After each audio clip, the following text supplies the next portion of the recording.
Assalamualaikum warahmatullahi wabarakatuh. Terima kasih kepada moderator telah memberikan saya kesempatan untuk menyampaikan pidato singkat saya ini yang berjudul minyak kelapa sawit. Pertama-tama kita ucapkan puji dan syukur terhadap kehadirat Allah Subhanahu wa taala yang dimana berkat rahmat dan hidayahnya kita dapat berkumpul di tempat yang berbahagia ini. Tidak lupa pula selawat berangkatkan salam kita hadiahkan pada junjungan Nabi besar kita Nabi Muhammad SAW atas berkat beliau, berkat perjuangan beliau yang telah menuntun kita dari zaman kegelapan menuju zaman terang menerang seperti yang saat ini kita rasakan.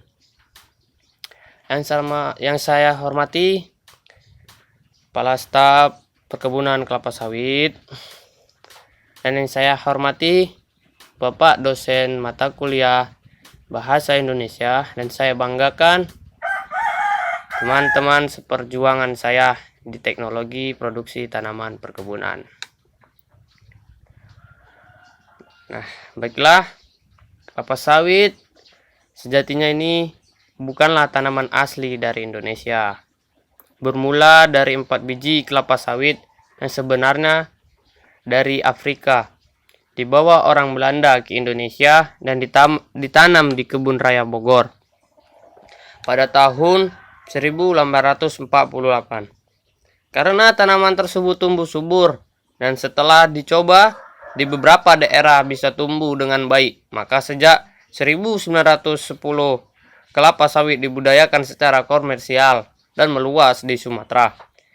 Suatu keberkahan dari Allah yang Maha Esa bahwa ternyata kelapa sawit hanya hidup di daerah tropis sepanjang garis khatulistiwa yang memiliki curah hujan melimpah dan beberapa syarat agroklimat tertentu lainnya, dan yang memenuhi syarat tersebut adalah Indonesia dan Malaysia, sebagian kecil Afrika, dan sebagian kecil lagi Amerika Tengah dan Latin.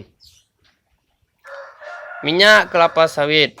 Minyak kelapa sawit adalah salah satu minyak yang paling banyak dikonsumsi dan diproduksi di dunia.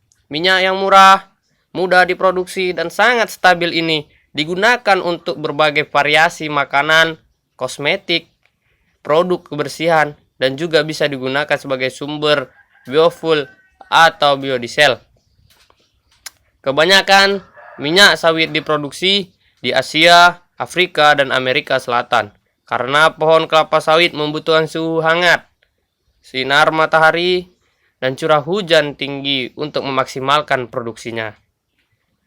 Efek samping yang negatif dari produksi minyak sawit selain dampaknya terhadap kesehatan karena mengandung kadar lemak jenuh yang tinggi, adalah fakta bahwa bisnis minyak sawit menjadi sebab kunci dari penggundulan hutan di negara-negara seperti Indonesia dan Malaysia.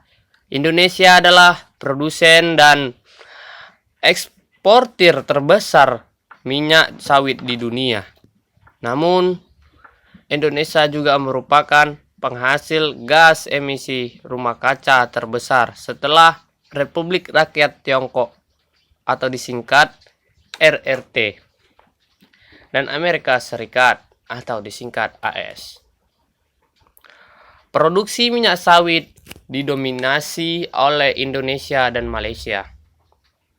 Kedua negara ini secara total menghasilkan sekitar 85 hingga 90% dari total produksi minyak sawit dunia.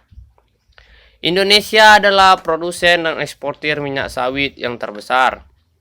Dalam jangka panjang, permintaan dunia akan minyak sawit menunjukkan kecenderungan meningkat sejalan dengan jumlah populasi dunia yang bertumbuh, dan karenanya meningkatkan konsumsi produk-produk dengan bahan baku minyak sawit seperti produk makanan dan kosmetik.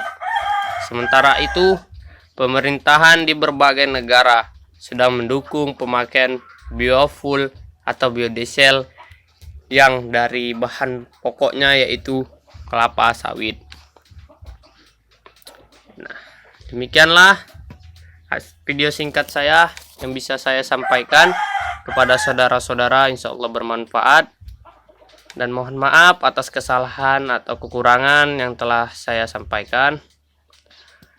Kesalahan itu datang pada diri saya dan kebenaran hanya milik Allah Subhanahu wa taala. Untuk akhir kata saya ucapkan assalamualaikum warahmatullahi wabarakatuh.